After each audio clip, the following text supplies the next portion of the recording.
तो आज हम देखते हैं कि आयंस की फॉर्मेशन कैसे होती है। इसके लिए हमें एक चीज पता होनी चाहिए कि जो भी हमारा एलिमेंट का एटॉमिक नंबर होता है वो किसके इक्वल होता है, नंबर ऑफ प्रोटॉन्स के। और जितने प्रोटॉन्स होते हैं उतने ही हमारे पास क्या होते हैं, इलेक्ट्रॉन्स होते हैं। जैसे कार्बन का एटॉमिक नंबर 6 है तो इसके पास 6 प्रोटॉन होंगे और इलेक्ट्रॉन भी कितने होंगे, 6 होंगे।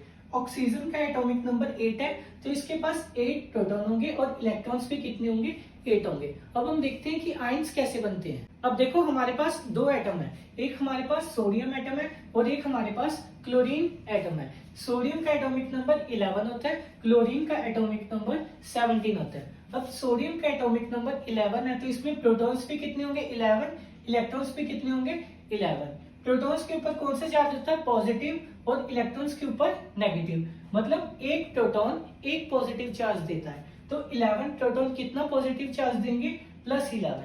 एक इलेक्ट्रॉन एक नेगेटिव चार्ज देता है तो 11 इलेक्ट्रॉन कितना नेगेटिव चार्ज देंगे, -11।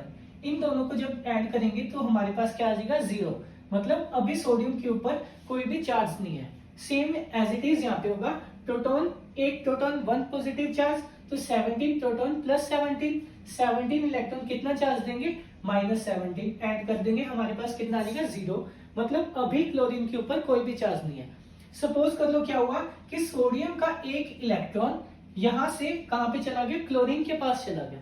सोडियम का एक इलेक्ट्रॉन क्लोरीन के पास चला गया। अब देखो इसके पास पहले इलेक्ट्रॉन कितने थे, 11, अब कितने हो जाएंगे, एक चला गया मतलब एक कम हो गया तो अब कितने रह गए, 10 रह गए।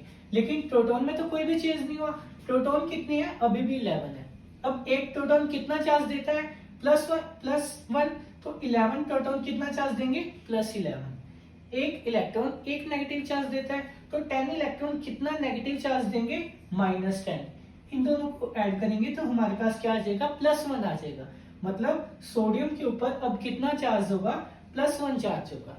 सेम एज इट इज यहाँ पे होगा, क्लोरीन के पास एक इलेक्ट्रॉन आया है मतलब उसका इलेक्ट्रॉन क्या हो जाएगा, इंक्रीज हो जाएगा। पहले 17 इलेक्ट्रॉन्स थे अब कितने हो जाएंगे, अब 18 हो जाएंगे। लेकिन प्रोटॉन उतने ही रहेंगे 17 क्योंकि प्रोटॉन में तो कोई भी चेंज नहीं हुआ है।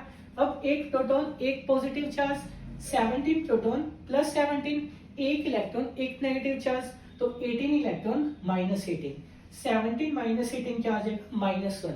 मतलब अब क्लोरीन के ऊपर कितना चार्ज है, -1 चार्ज है। और यही क्या होते हैं, हमारे पास आयंस होती है। जिसके ऊपर पॉजिटिव चार्ज होता है उसको बोलते हैं कैटायन, जिसके ऊपर नेगेटिव चार्ज होता है उसको बोलते हैं एनायन। तो हमने देखा कि आयंस बनने का सबसे मेन रीजन क्या होता है, ट्रांसफर ऑफ इलेक्ट्रॉन। इलेक्ट्रॉन के ट्रांसफर की वजह से हमारे पास क्या बनते हैं, आयंस बनते हैं। जो इलेक्ट्रॉन्स को देता है उसके पास कौन सा चार्ज आ जाता है, पॉजिटिव चार्ज आता है। और जो इलेक्ट्रॉन्स को लेता है उसके पास कौन सा चार्ज आ जाता है, नेगेटिव चार्ज आ जाता है। ठीक है, तो आई होप आपको ये चीज समझ में आती होगी कि आयंस कैसे बनते हैं।